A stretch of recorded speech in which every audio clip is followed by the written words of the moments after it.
شروع اللہ کا نام لے کر جو بڑا مہربان نہایت رحم والا ہے۔ یہ ایک سورہ ہے جس کو ہم نے نازل کیا اور اس کے احکام کو فرض کر دیا اور اس میں صاف صاف آیتیں نازل کی تاکہ تم یاد رکھو۔ بدکاری کرنے والی عورت اور بدکاری کرنے والا مرد جب ان کی بدکاری ثابت ہو جائے تو دونوں میں سے ہر ایک کو 100 درے مارو، اور اگر تم اللہ اور روز آخر پر ایمان رکھتے ہو تو اللہ کے قانون کو نافذ کرنے میں تمہیں ان پر ہرگز ترس نہ آئے، اور چاہیے کہ ان کی سزا کے وقت مسلمانوں کی ایک جماعت بھی موجود ہو۔ بدکار مرد تو بدکار یا مشرک عورت کے سوا کسی سے نکاح نہیں کرتا، اور بدکار عورت کو بھی بدکار یا مشرک مرد کے سوا اور کوئی نکاح میں نہیں لاتا، اور یہ یعنی بدکار عورت سے نکاح کرنا مومنوں پر حرام ہے۔ اور جو لوگ پرہیزگار عورتوں کو بدکاری کا عیب لگائیں اور اس پر 4 گواہ نہ لائیں تو ان کو 80 درے مارو، اور کبھی ان کی شہادت قبول نہ کرو، اور یہی بد کردار ہیں۔ ہاں، جو اس کے بعد توبہ کر لیں اور اپنی حالت سنوار لیں تو اللہ بھی بخشنے والا ہے، مہربان ہے۔ اور جو لوگ اپنی بیویوں پر بدکاری کی تہمت لگائیں اور خود ان کے سوا اور گواہ نہ ہوں تو ہر ایک کی شہادت یہ ہے کہ پہلے تو 4 بار اللہ کی قسم کھائے کہ بے شک وہ سچا ہے، اور 5ویں بار یہ کہے کہ اگر وہ جھوٹا ہو تو اس پر اللہ کی لعنت۔ اور عورت سے سزا کو یہ بات ٹال سکتی ہے کہ وہ پہلے 4 بار اللہ کی قسم کھائے کہ بے شک یہ جھوٹا ہے، اور 5ویں دفعہ یوں کہے کہ اگر یہ سچا ہو تو مجھ پر اللہ کا غضب نازل ہو۔ اور اگر تم پر اللہ کا فضل اور اس کی مہربانی نہ ہوتی تو بہت سی خرابیاں پیدا ہو جاتی۔ اور یہ کہ اللہ توبہ قبول کرنے والا ہے، حکیم ہے۔ جن لوگوں نے یہ بہتان باندھا ہے وہ تمہیں میں سے ایک جماعت ہے، اس کو اپنے حق میں برا نہ سمجھنا، بلکہ وہ تمہارے لیے اچھا ہے۔ ان میں سے جس شخص نے گناہ کا جتنا حصہ لیا اس کے لیے اتنا وبال ہے، اور جس نے ان میں سے اس بہتان کا بڑا بوجھ اٹھایا ہے اس کو بڑا عذاب ہوگا۔ جب تم نے وہ بات سنی تھی تو مومن مردوں اور عورتوں نے کیوں اپنے دلوں میں نیک گمان نہ کیا، اور کیوں نہ کہہ دیا کہ یہ کھلم کھلا بہتان ہے؟ یہ بہتان لگانے والے اپنی بات کی تصدیق کے لیے 4 گواہ کیوں نہ لائے؟ تو جب یہ گواہ نہیں لا سکے تو اللہ کے نزدیک یہی جھوٹے ہیں۔ اور اگر دنیا اور آخرت میں تم پر اللہ کا فضل اور اس کی رحمت نہ ہوتی تو جس شغل میں تم منہمک تھے اس کی وجہ سے تم پر بڑا سخت عذاب نازل ہوتا، جب تم اپنی زبانوں سے اس کا ایک دوسرے سے ذکر کرتے تھے اور اپنے منہ سے ایسی بات کہتے تھے جس کا تم کو کچھ بھی علم نہ تھا، اور تم اسے ایک ہلکی بات سمجھتے تھے، حالانکہ اللہ کے نزدیک وہ بڑی بھاری بات تھی۔ اور جب تم نے اسے سنا تھا تو کیوں نہ کہہ دیا کہ ہمیں شایع نہیں کہ ایسی بات زبان پر لائیں؟ پروردگار تو پاک ہے، یہ تو بہت بڑا بہتان ہے۔ اللہ تمہیں نصیحت کرتا ہے کہ اگر مومن ہو تو پھر کبھی ایسا کام نہ کرنا، اور اللہ تمہارے سمجھانے کے لیے اپنی آیتیں کھول کھول کر بیان فرماتا ہے، اور اللہ جاننے والا ہے، حکمت والا ہے۔ جو لوگ اس بات کو پسند کرتے ہیں کہ مومنوں میں بے حیائی یعنی تہمت بدکاری کی خبر پھیلے، ان کو دنیا اور آخرت میں دکھ دینے والا عذاب ہوگا، اور اللہ جانتا ہے اور تم نہیں جانتے۔ اور اگر تم پر اللہ کا فضل اور اس کی رحمت نہ ہوتی تو کیا کچھ نہ ہوتا، مگر وہ کریم ہے، اور یہ کہ اللہ نہایت مہربان ہے، رحیم ہے۔ مومنوں، شیطان کے قدموں پر نہ چلنا، اور جو شخص شیطان کے قدموں پر چلے گا تو شیطان تو بے حیائی کی باتیں اور برے کام ہی بتائے گا۔ اور اگر تم پر اللہ کا فضل اور اس کی مہربانی نہ ہوتی تو ایک شخص بھی تم میں پاک نہ ہو سکتا، مگر اللہ جس کو چاہتا ہے پاک کر دیتا ہے، اور اللہ سننے والا ہے، جاننے والا ہے۔ اور جو لوگ تم میں صاحب فضل اور صاحب مال ہیں وہ اس بات کی قسم نہ کھائیں کہ رشتہ داروں اور محتاجوں اور وطن چھوڑ جانے والوں کو کچھ نہیں دیں گے، اور ان کو چاہیے کہ معاف کر دیں اور درگزر کریں۔ کیا تم پسند نہیں کرتے کہ اللہ تم کو بخش دے؟ اور اللہ تو بخشنے والا ہے، مہربان ہے۔ جو لوگ پرہیزگار اور برے کاموں سے بے خبر اور ایماندار عورتوں پر بدکاری کی تہمت لگاتے ہیں ان پر دنیا اور آخرت دونوں میں لعنت ہے، اور ان کو سخت عذاب ہوگا، یعنی قیامت کے روز جس دن ان کی زبانیں اور ہاتھ اور پاؤں سب ان کے کاموں کی گواہی دیں گے۔ اس دن اللہ ان کو ان کے اعمال کا پورا پورا اور ٹھیک ٹھیک بدلہ دے گا، اور ان کو معلوم ہو جائے گا کہ اللہ برحق اور حق کو ظاہر کرنے والا ہے۔ ناپاک عورتیں ناپاک مردوں کے لیے ہیں، اور ناپاک مرد ناپاک عورتوں کے لیے، اور پاک عورتیں پاک مردوں کے لیے ہیں، اور پاک مرد پاک عورتوں کے لیے۔ یہ پاک لوگ ان جھوٹوں کی باتوں سے بری ہیں، اور ان کے لیے بخشش اور نیک روزی ہے۔ مومنوں، اپنے گھروں کے سوا دوسرے لوگوں کے گھروں میں گھر والوں سے اجازت لیے اور ان کو سلام کیے بغیر داخل نہ ہوا کرو، یہ تمہارے حق میں بہتر ہے، اور ہم یہ نصیحت اس لیے کرتے ہیں کہ شاید تم یاد رکھو۔ پھر اگر تم گھر میں کسی کو موجود نہ پاؤ تو جب تک تم کو اجازت نہ دی جائے اس میں مت داخل ہو، اور اگر یہ کہا جائے کہ اس وقت لوٹ جاؤ تو لوٹ جایا کرو، یہ تمہارے لیے بڑی پاکیزگی کی بات ہے، اور جو کام تم کرتے ہو اللہ سب جانتا ہے۔ ہاں، اگر تم کسی ایسے مکان میں جاؤ جس میں کوئی نہ بستا ہو اور اس میں تمہارا اسباب رکھا ہو تو تم پر کچھ گناہ نہیں، اور جو کچھ تم ظاہر کرتے ہو اور جو پوشیدہ کرتے ہو اللہ کو سب معلوم ہے۔ مومن مردوں سے کہہ دو کہ اپنی نظریں نیچی رکھا کریں اور اپنی شرمگاہوں کی حفاظت کیا کریں، یہ ان کے لیے بڑی پاکیزگی کی بات ہے، اور جو کام یہ کرتے ہیں اللہ ان سے خبردار ہے۔ اور مومن عورتوں سے کہہ دو کہ وہ بھی اپنی نگاہیں نیچی رکھا کریں اور اپنی شرمگاہوں کی حفاظت کیا کریں، اور اپنی آرائش یعنی زیور کے مقامات کو ظاہر نہ ہونے دیا کریں مگر جو اس میں سے کھلا رہتا ہو، اور اپنے سینوں پر اوڑھنیاں اوڑے رہا کریں، اور اپنے خاوند اور باپ اور خسر اور بیٹوں اور خاوند کے بیٹوں اور بھائیوں اور بھتیجوں اور بھانجوں اور اپنی جیسی مومن عورتوں اور لونڈی غلاموں کے سوا نیز ان خدام کے جو عورتوں کی خواہش نہ رکھیں، یا ایسے لڑکوں کے جو عورتوں کے پردے کی چیزوں سے واقف نہ ہوں۔ غرض ان لوگوں کے سوا کسی پر اپنی زینت اور سنگھار کے مقامات کو ظاہر نہ ہونے دیں، اور اپنے پاؤں ایسے طور سے زمین پر نہ مارے کہ جھنکار کانوں میں پہنچے اور ان کا پوشیدہ زیور معلوم ہو جائے۔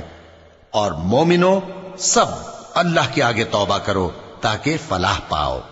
اور اپنی قوم کی بیوہ عورتوں کے نکاح کر دیا کرو، اور اپنے غلاموں اور لونڈیوں کے بھی جو نیک ہوں نکاح کر دیا کرو۔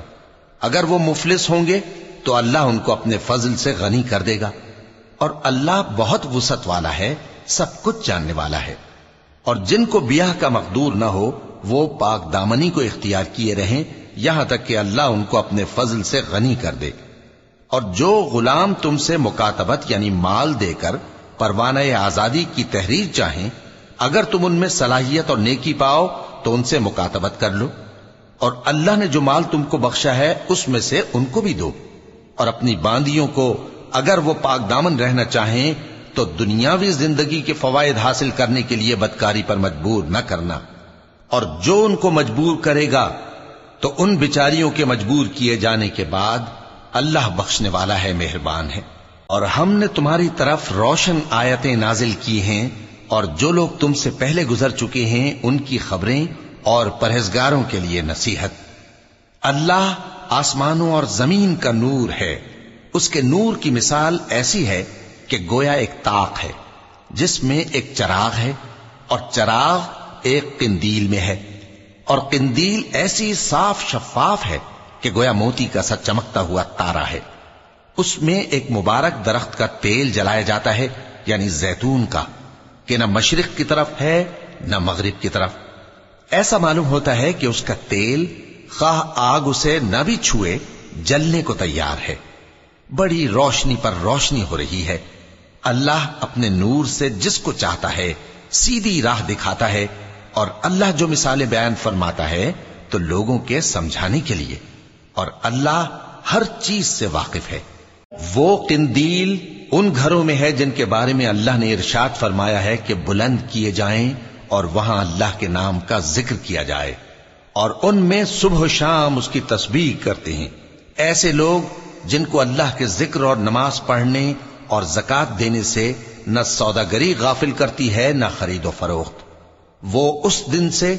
جب دل خوف اور گھبراہٹ کے سبب الٹ جائیں گے اور آنکھیں اوپر چڑھ جائیں گی ڈرتے ہیں،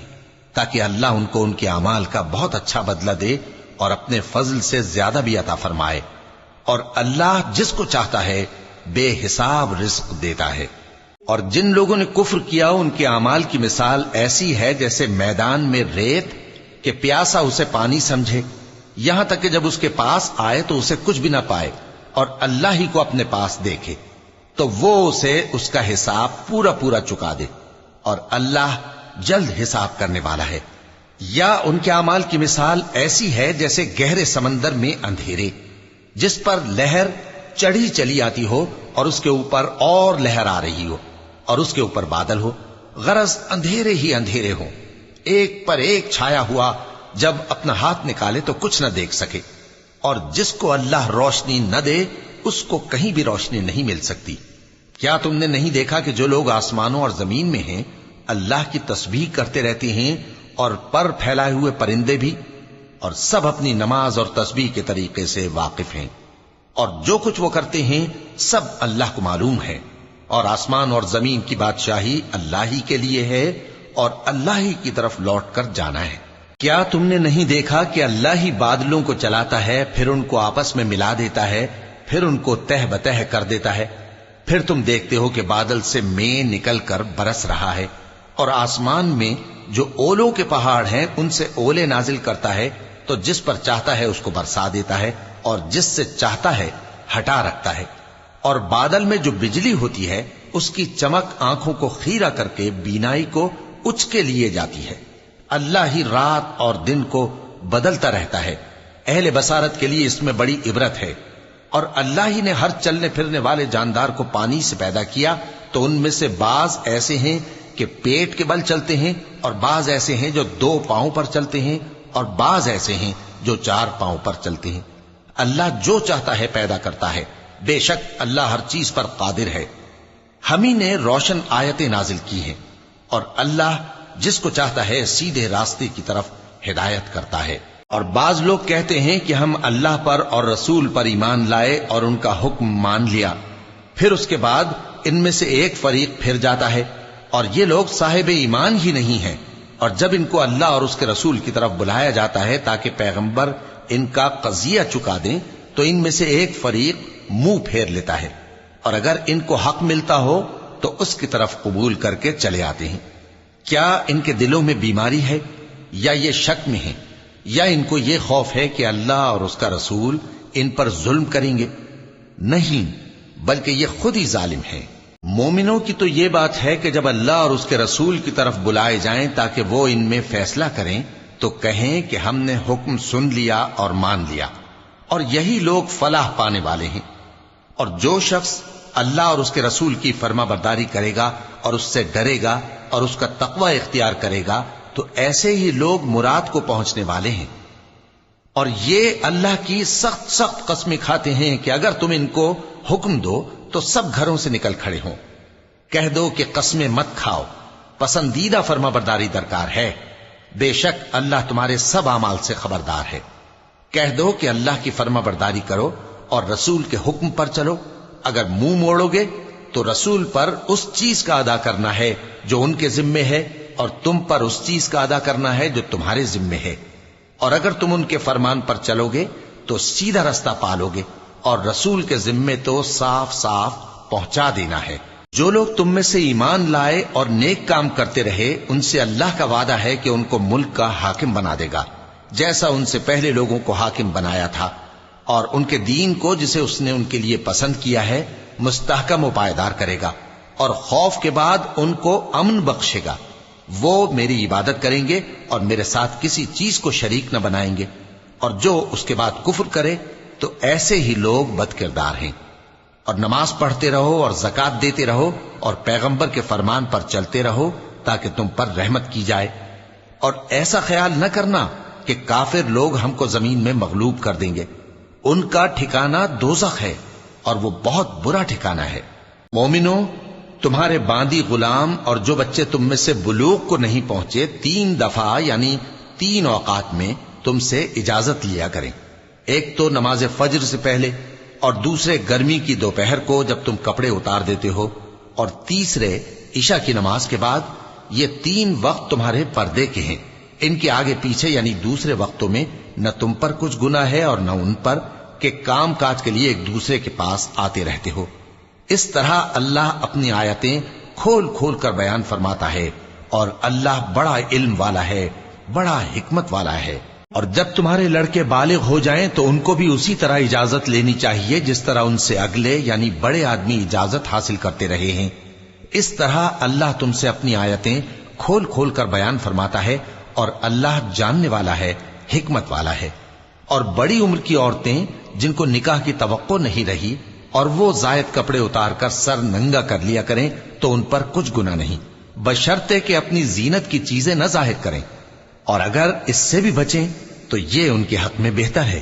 اور اللہ سنتا ہے، جانتا ہے۔ نہ تو اندھے پر کچھ گناہ ہے اور نہ لنگڑے پر اور نہ بیمار پر اور نہ خود تم پر کہ اپنے گھروں سے کھانا کھاؤ، یا اپنے باپ دادا کے گھروں سے، یا اپنی ماؤں کے گھروں سے، یا بھائیوں کے گھروں سے، یا اپنی بہنوں کے گھروں سے، یا اپنے چچاؤں کے گھروں سے، یا اپنی پھوپھیوں کے گھروں سے، یا اپنے ماموؤں کے گھروں سے، یا اپنی خالاؤں کے گھروں سے، یا اس گھر سے جس کی کنجیاں تمہارے ہاتھ میں ہوں، یا اپنے دوستوں کے گھروں سے۔ اور اس کا بھی تم پر کچھ گناہ نہیں کہ سب مل کر کھانا کھاؤ یا جدا جدا۔ پھر جب گھروں میں جایا کرو تو اپنے گھر والوں کو سلام کیا کرو، یہ اللہ کی طرف سے مبارک اور پاکیزہ تحفہ ہے۔ اس طرح اللہ اپنی آیتیں کھول کھول کر بیان فرماتا ہے تاکہ تم سمجھو۔ مومن تو وہ ہیں جو اللہ پر اور اس کے رسول پر ایمان لائے، اور جب کبھی ایسے کام کے لیے جو جمع ہو کر کرنے کا ہو پیغمبر کے پاس جمع ہوں تو ان سے اجازت لیے بغیر چلے نہیں جاتے۔ اے پیغمبر، جو لوگ تم سے اجازت حاصل کرتے ہیں وہی اللہ پر اور اس کے رسول پر ایمان رکھتے ہیں، سو جب یہ لوگ تم سے کسی کام کے لیے اجازت مانگا کریں تو ان میں سے جسے چاہا کرو اجازت دے دیا کرو، اور ان کے لیے اللہ سے بخشش مانگا کرو، کچھ شک نہیں کہ اللہ بخشنے والا ہے، مہربان ہے۔ مومنو، پیغمبر کے پکارنے کو ایسا خیال نہ کرنا جیسا تم آپس میں ایک دوسرے کو پکارتے ہو، بے شک اللہ کو وہ لوگ معلوم ہیں جو تم میں سے آنکھ بچا کر کھسک جاتے ہیں۔ تو جو لوگ ان کے حکم کی مخالفت کرتے ہیں ان کو ڈرنا چاہیے کہ ایسا نہ ہو کہ ان پر کوئی آفت پڑ جائے یا تکلیف دینے والا عذاب نازل ہو۔ دیکھو، جو کچھ آسمانوں اور زمین میں ہے سب اللہ ہی کا ہے، جس طریق پر تم ہو وہ اسے جانتا ہے، اور جس روز لوگ اس کی طرف لوٹائے جائیں گے تو جو عمل وہ کرتے رہے وہ ان کو بتا دے گا، اور اللہ ہر چیز سے واقف ہے۔